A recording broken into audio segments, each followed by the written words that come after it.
it gives me a lot of grief that so many people, when you see this slide presentation, you will see that the number of people who have been cheated in the promise of getting into United States, it is running into thousands.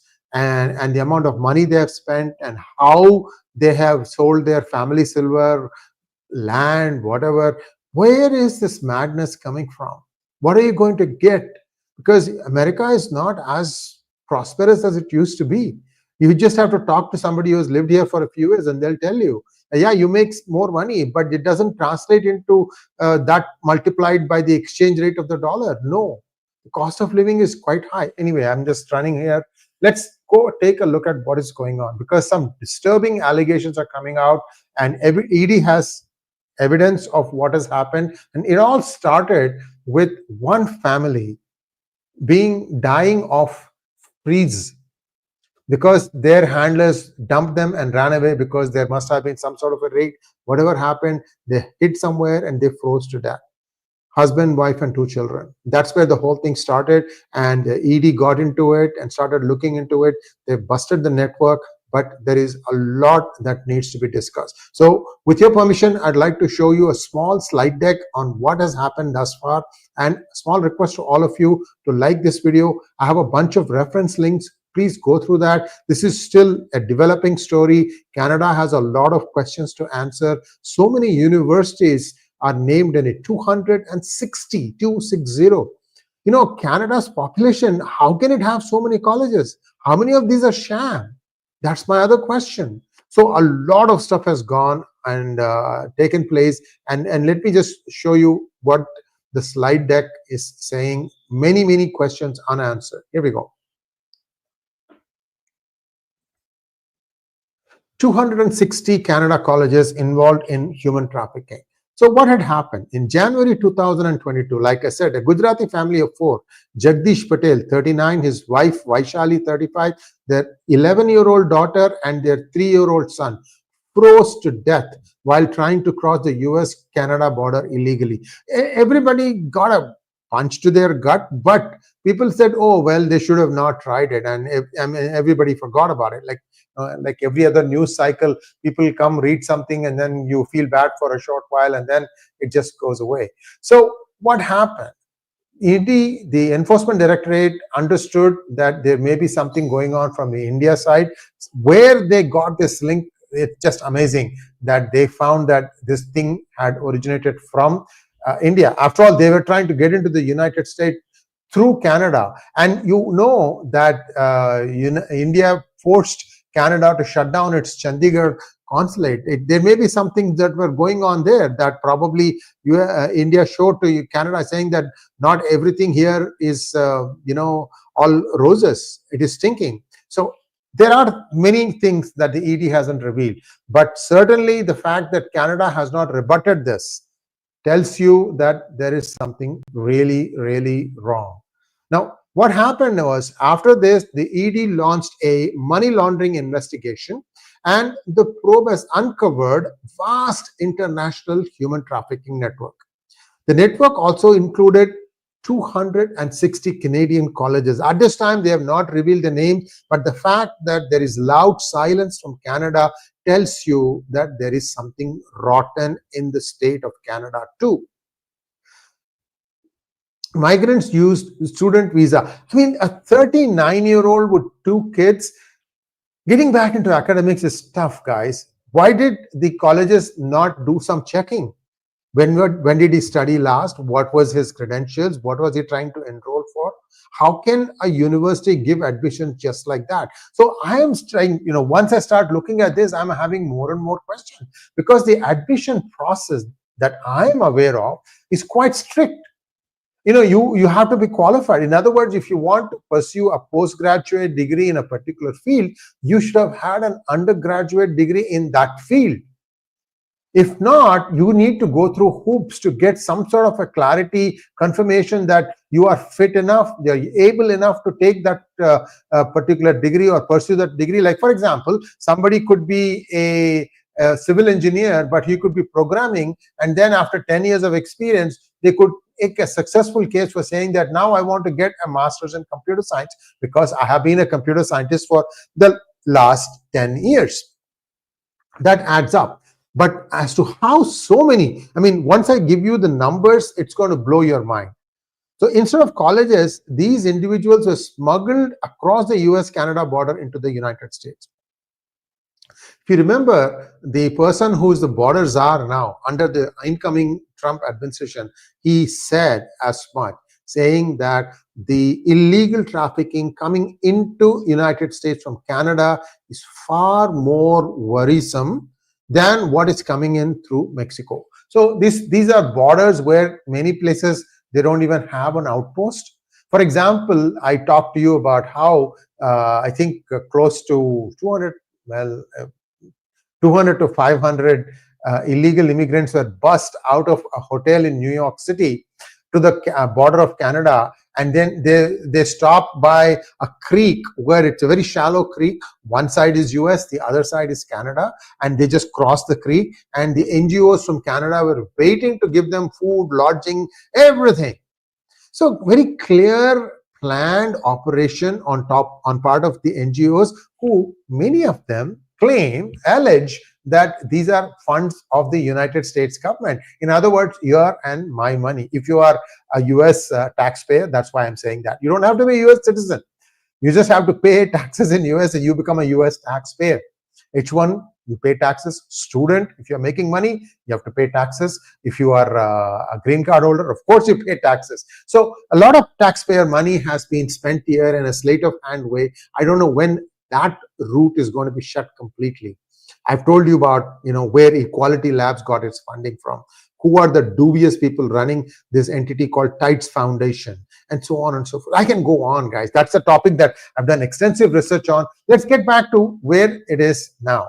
So people who try to get into United States, they have paid 50 to 60 lakhs.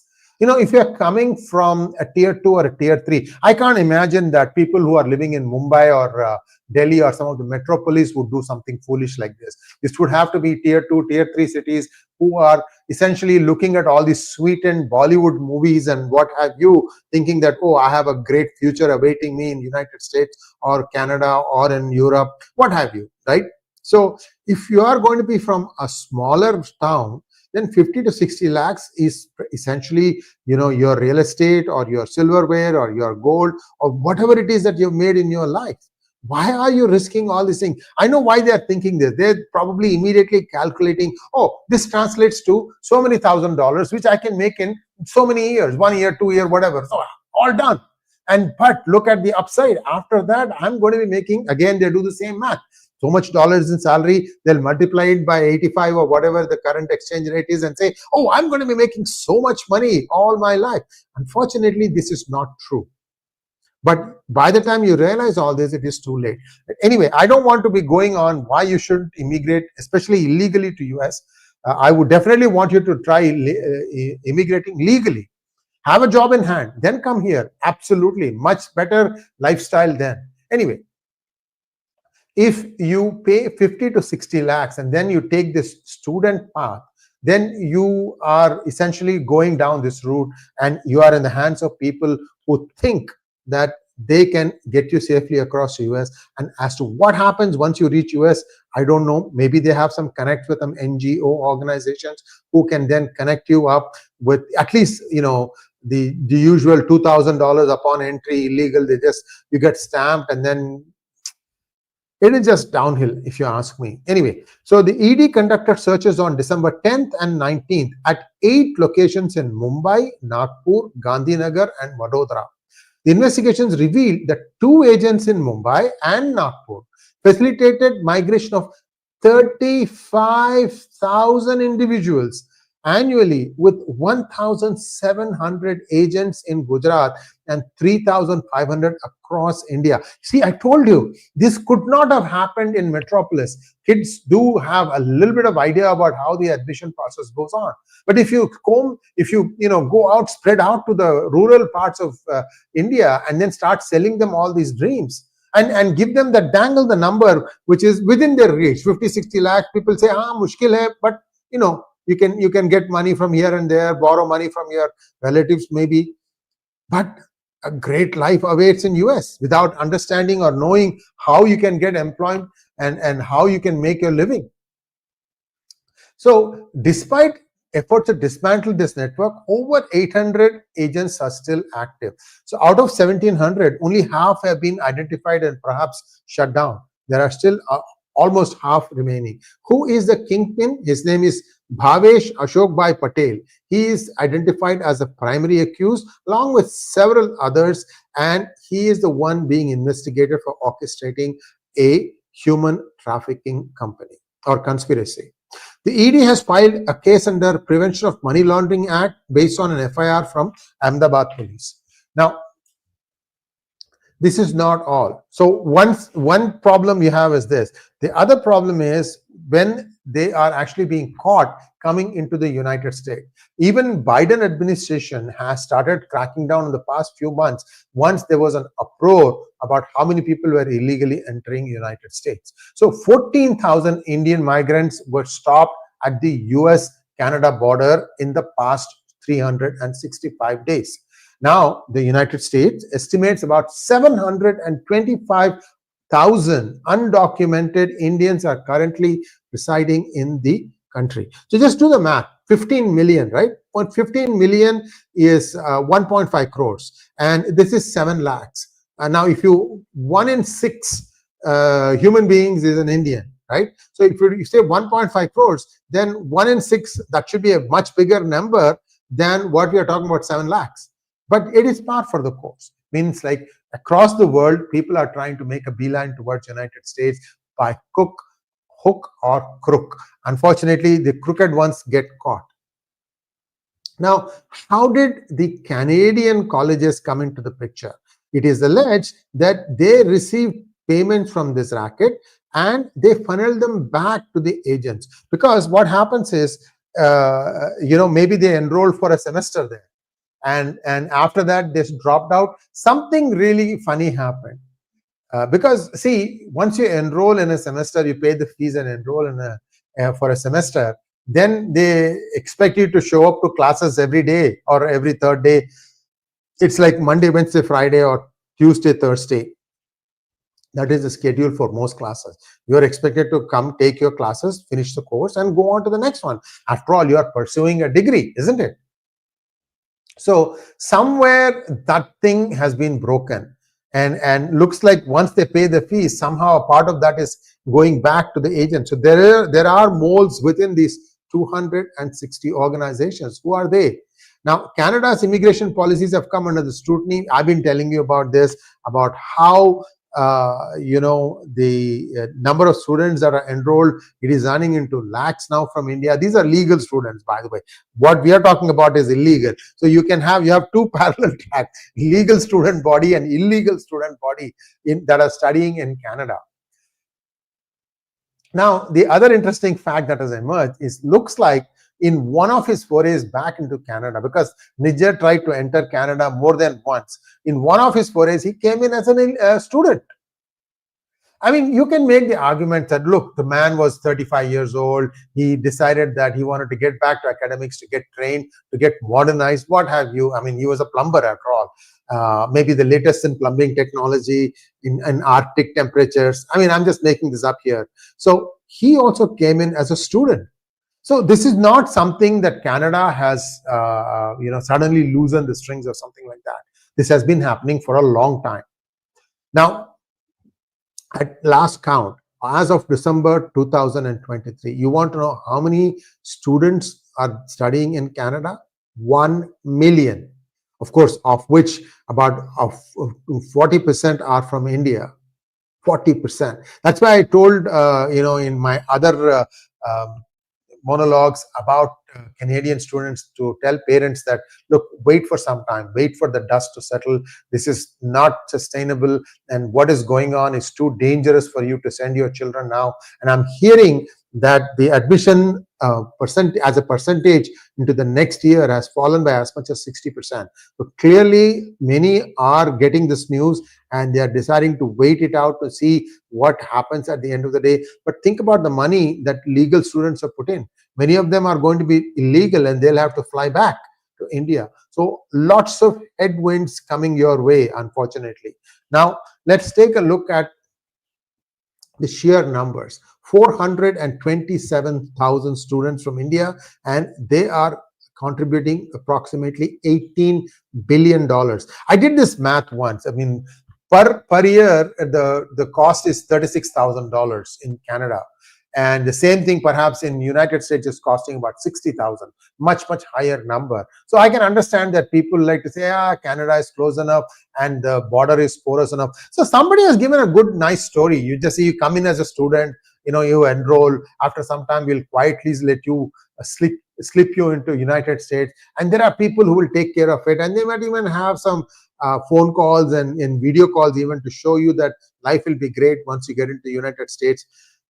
Very elaborate scheme has been plotted, I'm afraid, and a very elaborate scheme has been hatched, and many people got suckered into it. That's all I can say. So now the other bigger interesting fact here is international education contributes close to $22 billion annually to Canadian economy, supporting over 200,000 jobs. So now this has become an industry. In other words, many Canadian universities might close shop if all these avenues are closed. And then suddenly you'll have a body of unemployed teachers and professors. Well, that's Canada's problem. They should have managed it better. And again, this could be one other thing that the incoming Conservative government, whenever that happens, will have to inherit and see how they can best solve this thing. So this exploitation of Canada's student visa system is something that is this, and this will not be only one. I can assure you there will be at least 5 or 6, and we'll just have to wait and see. This is the beginning of what I think is a huge network of illegal immigration into the United States through the Canadian education system. See, what people like Trump will do is they'll just put a blanket ban. No degree from Canada will be accepted, even degree. I'm not talking about somebody who has just done one semester, enrolled for one semester and tried to smuggle in. Even legal routes will be shut down. This is where the problem comes. Even if you did everything right, dotted every I, crossed every T, paid all your semester fees, put down your head, you studied, got a good degree, got a good grade, but you will not be able to apply for jobs in US because US would have put a blanket ban. I hope it won't come to that, but I'm afraid when you have so many cases where things are like all over the place, right?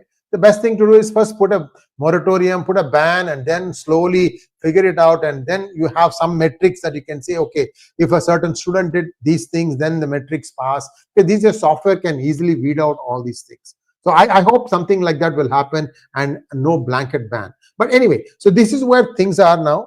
Canada needs to buckle down, tighten its immigration controls. If you create loopholes, so people are going to drive a truck through it. This is what is the bigger problem. And I hope that this monologue helps those parents who are still making up their minds whether they want to send their children abroad for studies. Because again, I think Canada is not the only country where something like this has happened. I think you might find some other countries also where such problems exist. That's all I have. Let me take some questions now. Just give me a few moments so I can line up all the questions. Quite a few of you are expressing your concerns.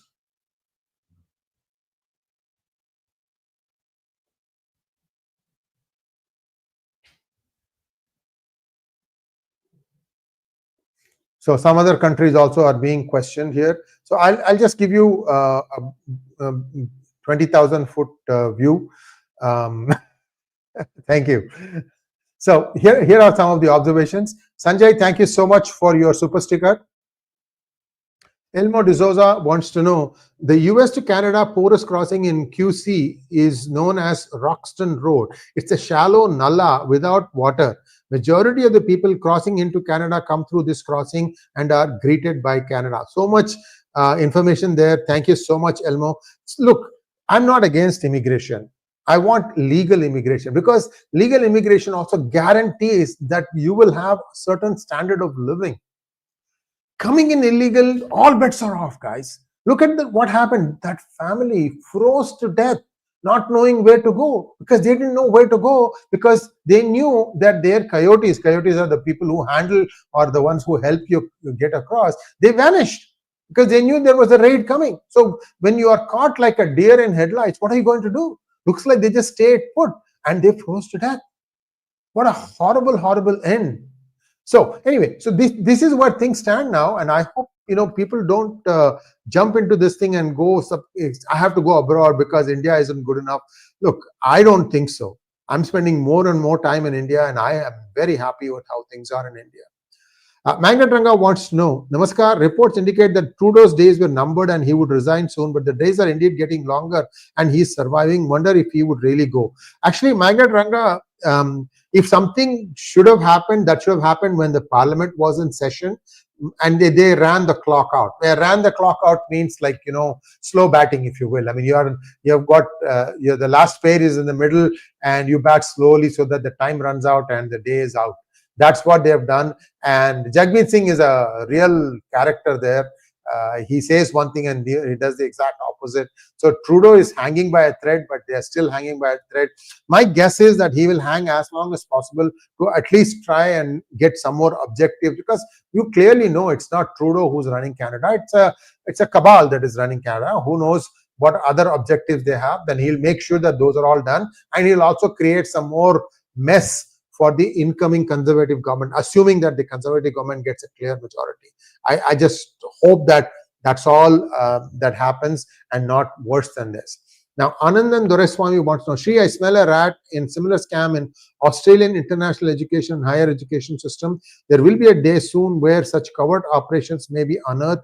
Please alert. Yes, Anandan, I have heard a few things. That's why I hinted. But I need some, concrete proof that something is amiss. We need actual hard evidence. I'm sure what's going to happen is Australia also will start restricting its admissions. But this is a carrot and stick kind of a problem. If there are not enough students enrolling from within Australia and the universities are there built up for a certain amount of capacity, what do? They go to a country which has a lot of population, aspiring middle class. That's how this thing starts, innocently enough. But it needs to make sure that everybody is legally entering another country for studies. I have no problem with them staying on to take up jobs and settling down there, but make sure that everything is legal. Now, that's all I have questions. An interesting aside from Sanjay, plumbing technology in Arctic region. I just love your wit. I couldn't help it, guys. I mean, when somebody is a terrorist, gun-toting terrorist, he's been trained by the ISI, and he comes in and goes out of India all the time, and they say this guy is a martyr. Come on now. You got to have a little bit better imagination than that, Trudeau. Anyway, that's about Niger. So thanks for watching. Please like, share, and subscribe to our channel. Don't forget to click on the bell button for notifications. Namaskar.